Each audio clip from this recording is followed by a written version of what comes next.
So, first of all, maybe you have some questions for the people behind me. Please, go ahead. Hi, Mr. President. I want to ask about the Saudi nuclear deal. This man over your shoulder announces a big deal after 18 months of negotiating with the Saudis. Seems like it's all done, it's signed, and then you come out, throw some new conditions on top of it. The whole thing blows up. So did he get out ahead of you, or what happened there? No, nobody got out ahead. I mean, I just say that in order to do it, they have to be a member of the Abraham Accords, which have been very successful. But it's time now that they do it. They and others didn't want to do it because of the problem that they had with Iran. You don't have that problem anymore. You don't have a great power there anymore. You have a problem, but the problem is disappearing day by day. They were the bully of the Middle East. They were not going to be that much of a bully anymore. They'll probably, I think, instinctively want to be. But you don't have the same problem that you would have had 4 or 5 months ago before they had no navy, no military, no anti-aircraft, no leaders. I mean, their leaders are gone. A lot of things have changed with respect to that country. So, no, we want them to. It's a two-way street, and we think it's very important for the future of the Middle East. The Abraham Accords have been incredibly successful for the countries, as you know, for the countries in them. And I think it's very important. So, at some point they'll join and they'll do their civil. That's why I call it civil nuclear, but that's what it is. No enrichment, it's civil nuclear. A question about Iran. You're talking about blowing up civilian power plants and bridges. Much of the civilized world would consider that a war crime. Do you? I won't respond to that question. Who are you with? The New York Times. I figured so. Failing New York Times. Javier Mega from Real America as well as in Espanol. I just came back from Venezuela and people there are very happy with you. Right. With Secretary Marco Rubio, with Secretary Wright. Have good poll numbers in Venezuela. Yeah. Pretty amazing. I know some huge plans for there and they're amazing. I want to give you thank you. I want to ask you one question because some people there, they are asking that. When will there be election? Do you have a date in mind? Senator Bernie Moreno said that July 24, 2027 could be a good day in honor of Simon Bolivar. And my second question is the football player who scored Spain's goal in the final at World Cup, Ferran Torres, celebrate the victory wearing a Make Spain Great Again cap. The communists are attacking him because they say that it's a friend of you. And also they are attacking Argentinian players because of Milei. What do you think about that? Well, he's a great player, and he was wearing essentially a Make America Great Again cap, so it was a nice tribute, and I think he meant that very nicely, and we appreciate it. We've made America great. We have the greatest country in the world now. I will say this, we were a year and a half ago, 2 years ago, this country was in deep trouble. We had borders that were a disaster. We had everything you could possibly have, including men playing in women's sports. Even the Supreme Court's taken care of most of that problem. But we had a country that was in big trouble.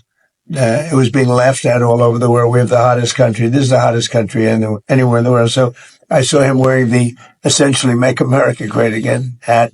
And I know that he meant it as a very great compliment, and we appreciate it. As far as the elections in Venezuela, they're not really ready for them yet, but boy, a lot of progress has been made.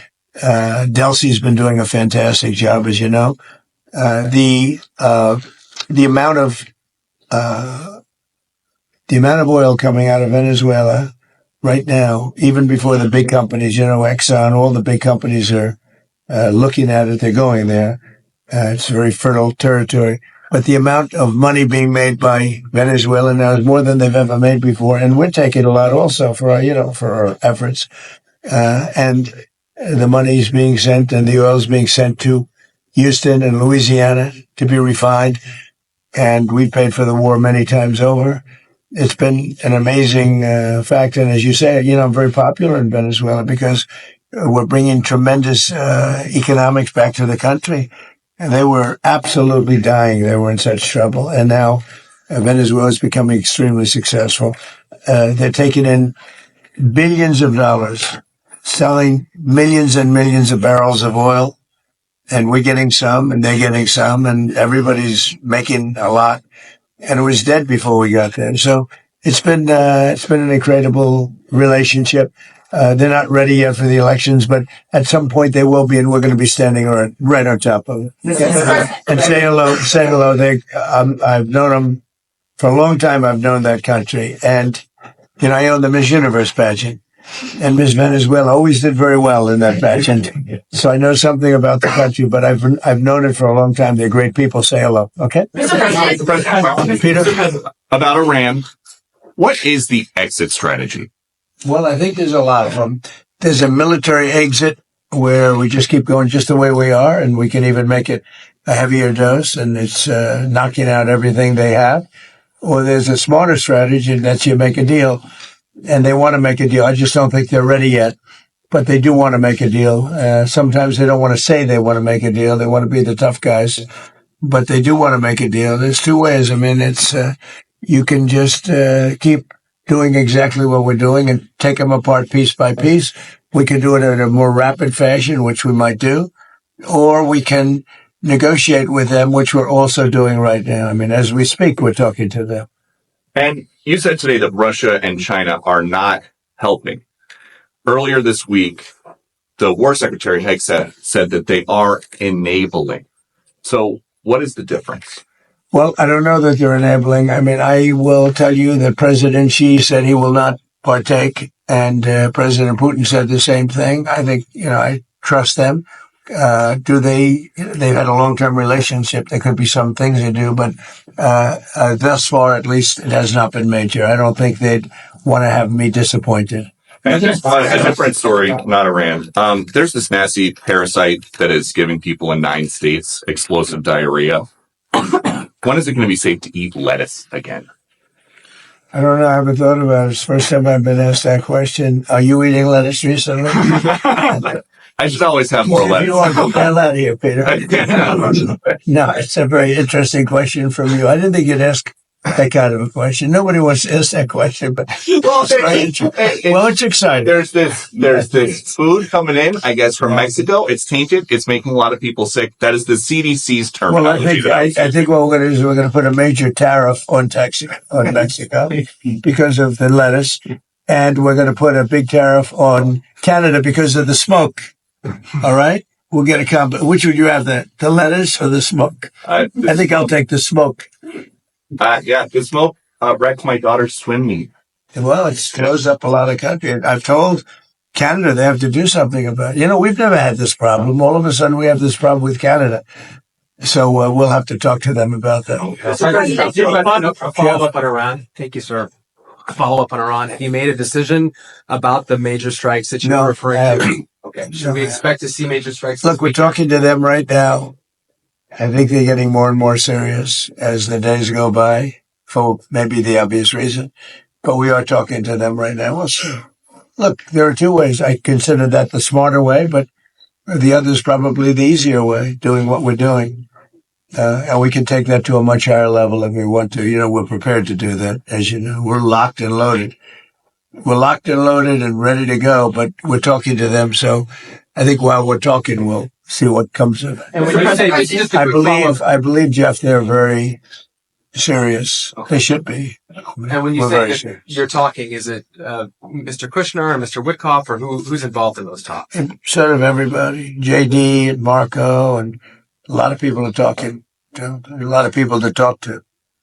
It's a big deal. But really, when you get right down to it, it's not very complex. They cannot have a nuclear weapon. Very, very simple, actually, but it's a big deal.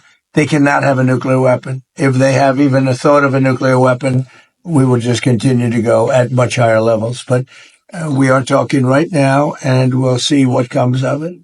I'm not, despite what everyone says about the election, I'm not in a hurry. We have to do it right. Elections take care of themselves. When when I went into Venezuela, everybody was against it. Oh, what are you doing going into Venezuela? And then 2 days later, they said, wow, that's fantastic. A lot of people are saying that with Iran already, because it would take them 25 years to rebuild already from what they have. And again, as you know, no Navy, no Air Force, no anti-aircraft, no radar, no nothing. I mean, and we, as you know, we just reinstituted I guess you could I call it the iron wall on the water. Nothing gets through. Nothing. Blockade. Nothing gets through. And They sort of have to make a deal. But we are talking to them. I think they're being serious. I think they are being by far the most serious that we've seen them. But that doesn't mean we get there. We'll see what happens. But I always prefer that alternative. Mr. President, I have an energy question.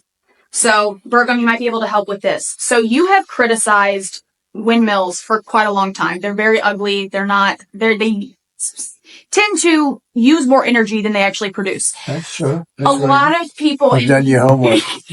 a lot of people in Middle America, they are so tired of seeing them continue to go up on farmland and stuff like that. Is there any way to?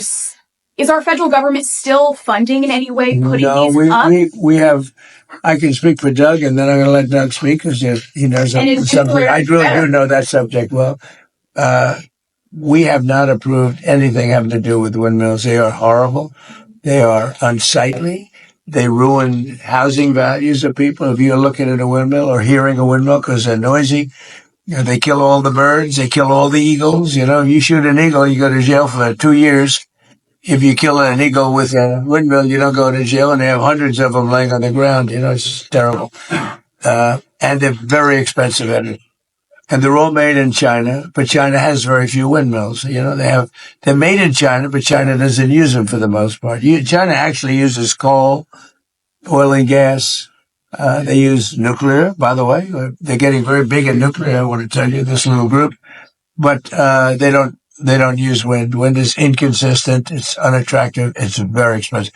It's probably the most expensive form of energy. So I've been talking about it. We essentially, unless there's a trick reason, we will have hopefully no wind farms approved. We're doing more than anybody ever in history having to do with energy. But I've restricted wind farms, windmills. Take a look at Palm Springs, California, where they have a wind farm. As you enter beautiful Palm Springs, California, it looks like a junkyard. You have old ones, rotted ones. They're falling down all over the place.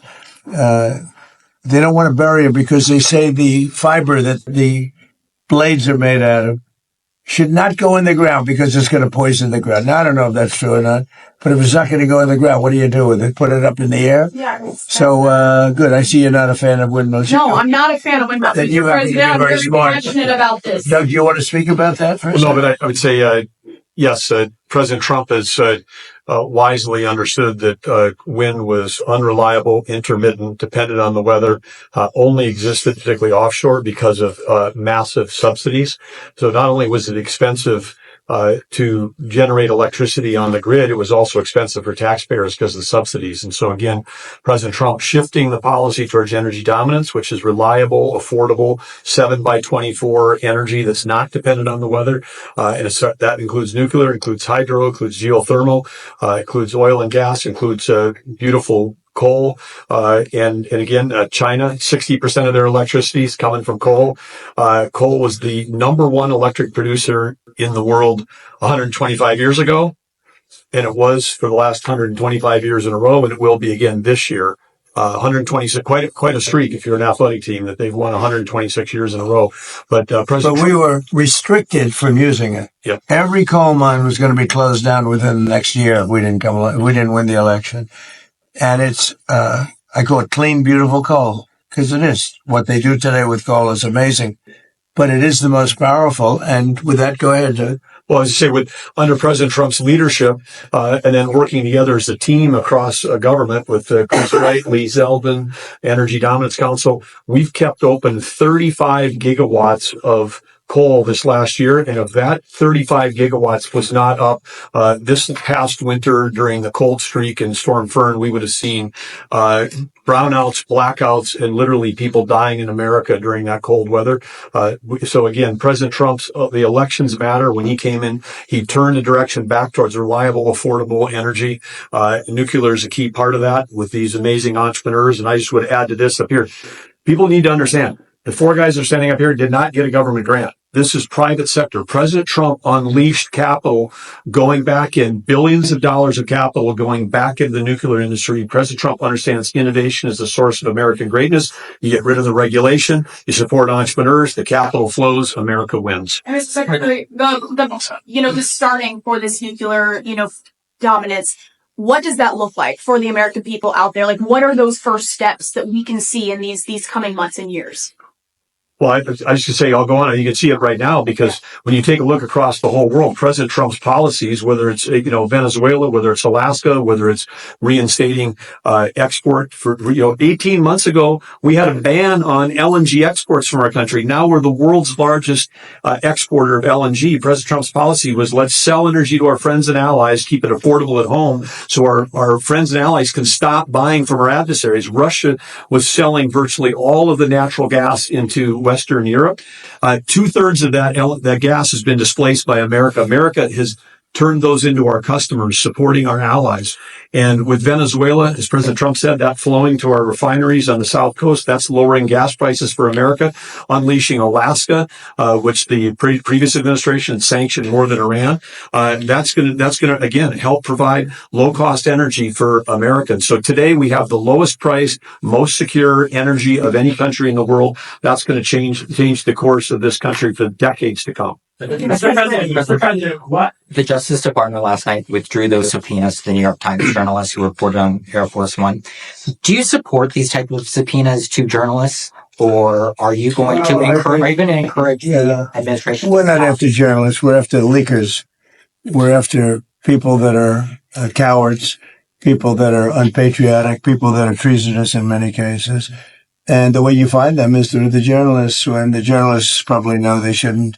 Right. They shouldn't be giving information out like that particular information or others. We had a lot of look at the Supreme Court where they leaked the opinion of Roe v. Wade early. That person should be found. And the way you find them is to tell the journalist, if it's something having to do with national security, you tell the journalist, who is it? And we have a long way to go with that case. So you think it's appropriate to subpoena family members of journalists to find out information?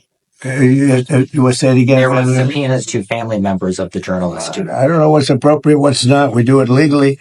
Barack Hussein Obama did it all the time. He went after journalists and nobody said anything about it. He went after journalists. They said, who was the leaker? Who was the leaker? And if you don't give us the leaker, you go into jail. You know that. But when, Obama does it, it's okay. When I do it, it's not. In many cases, that's the only way you're going to find out who a leaker is, and it has to do with national security. It's amazing. He did it many times, and nobody said anything about it. But when a Republican does it, when, in particular, Trump does it, everybody makes a big deal. Now, the way you find out is you say to the journalist, if it's national security, I would say I really put it down to national security, not in all cases. But when you have somebody doing a national security leak or a leak of great importance, and you have somebody inside the walls of, let's say, the White House leaking, I think that's a national security concern. I think it's absolutely fine. And again, I'm not knocking Obama for doing it. I'm knocking the press for not even wanting to cover it. But Obama did that often. Other presidents have done it also. They go to the journalist or the reporter. They say, national security, who gave you this information? I'm okay with that. Mr. President, did you authorize for Secretary Wright to sign the Saudi nuclear deal? If not, why did he sign it? Well, we didn't talk about it, but it was always understood, and Chris knew, and Saudi Arabia knew, that if they didn't join the Abraham Accords, the deal's not, I'm not going to do the deal. So why did he sign it? Senator John. Because they understood that in order, subject to Congress and everything else, in order for that deal to go through, they had to sign into the Abraham Accords, and they've had great success. The Abraham Accords have been very successful, but in order to do that, we wanted them, we want them in. We think it's very good. We think the Abraham Accords bring peace in the Middle East, and now there's no longer an Iran factor. There's no longer Iran to worry about because they've been reduced in terms of their capability and power by manyfold. Thank you. Senator John Thune has suggested that if the White House thinks that there are votes to pass the Save America Act, you should be picking up the phone. Who are you with? I'm with the Washington Examiner, sir. What could you be doing more to help that legislation pass? Well, I do more. I got 3 congressmen, maybe 4, to settle, to send it to the Senate. We got the vote, as you know, in Congress. I got a call from Mike Johnson, who's fantastic. He's a fantastic speaker, one of the best I've ever seen, and I think he's going to go down as one of the best. He called. He said, we have problems with 3 or 4 people. Could you call them? I called them. Every one of them, after I called them, voted, and we got it passed up to the Senate. And I'd certainly be willing. I mean, he's got 4 or 5 people that are very difficult. A couple of them I put out of office, so I understand how it feels. I mean, they're doing the wrong thing. Look, who cannot approve voter ID? Who cannot approve proof of citizenship? Who cannot approve funding military when you're winning a war? And what are you supposed to do? Stop fighting? We're winning a war by a lot. We're talking to them right now. They're willing to do things that they would have never done. Other presidents should have done this a long time ago. They say 47, but now it's actually 50 years. We've been saying 47 for 3 years. So it's 50 years. For 50 years, they should have done it. But who wouldn't approve voter ID? And that's photo ID. Who wouldn't approve proof of citizenship? And the Democrats don't want it because they cheat.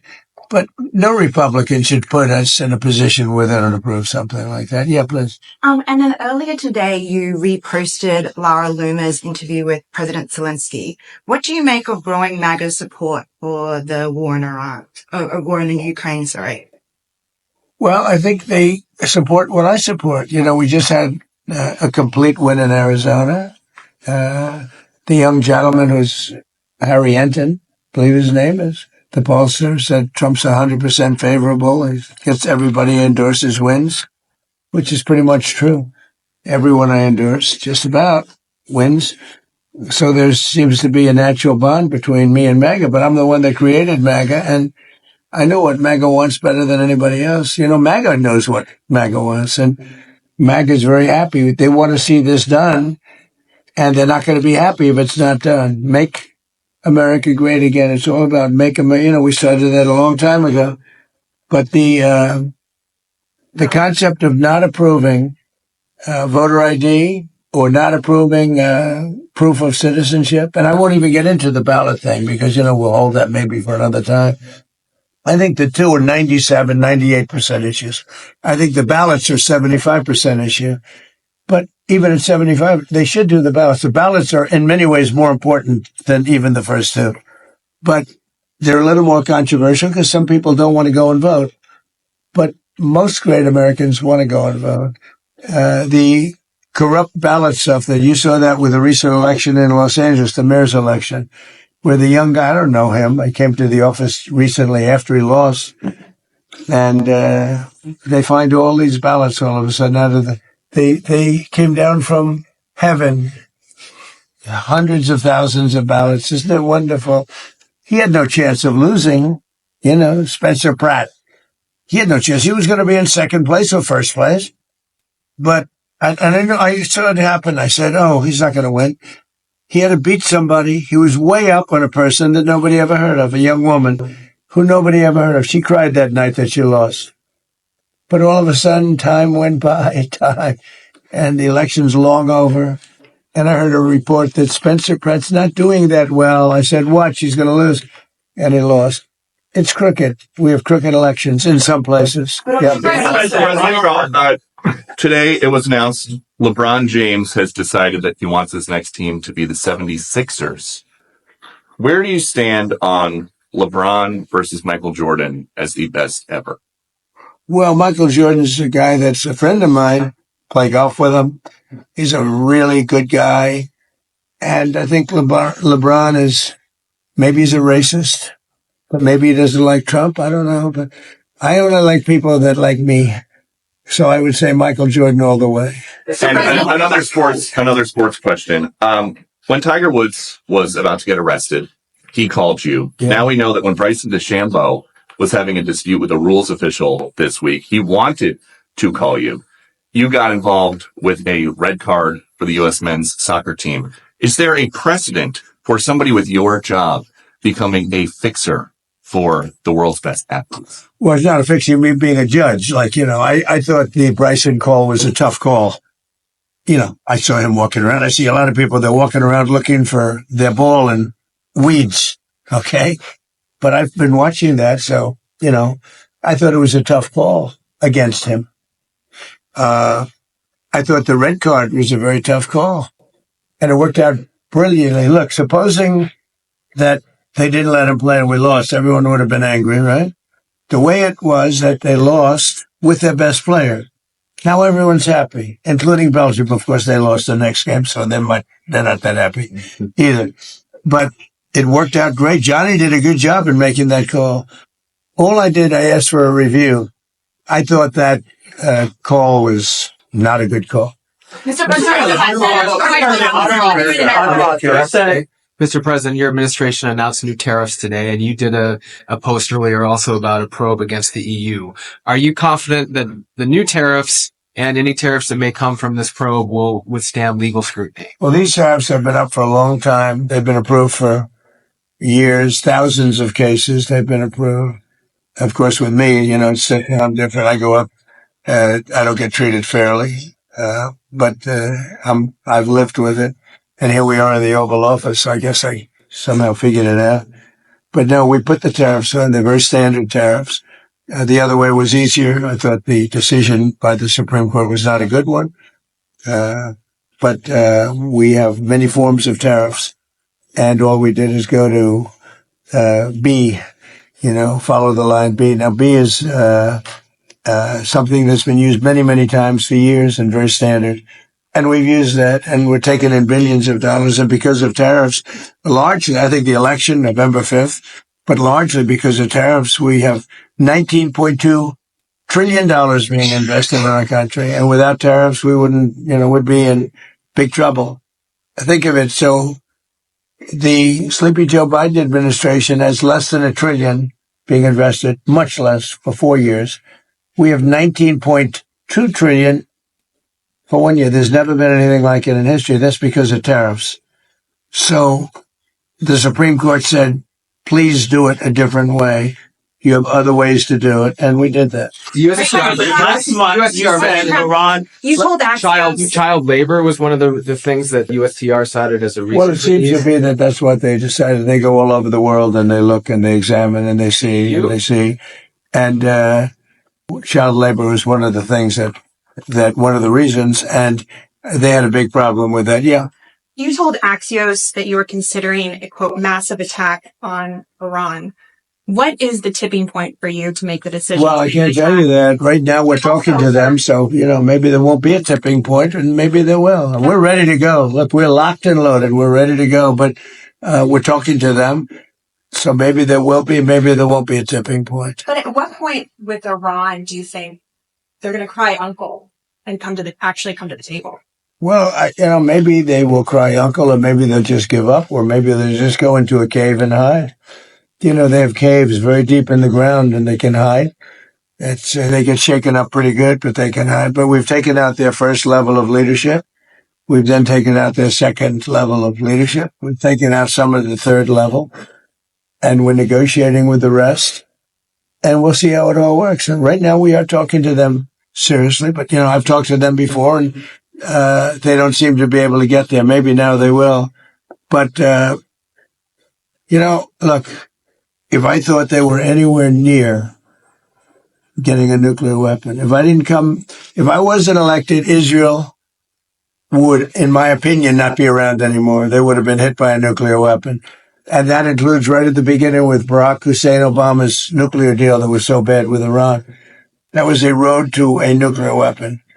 And maybe even more so, the B-2 bombers. If that plane right there, that beautiful plane, the wing, it carries the largest bombs in the world. If that bomb didn't go over their 17-hour flight and it hit, every one of those bombs hit their target, and the target was an air shaft at 2:00 in the morning. It's hard to believe, right?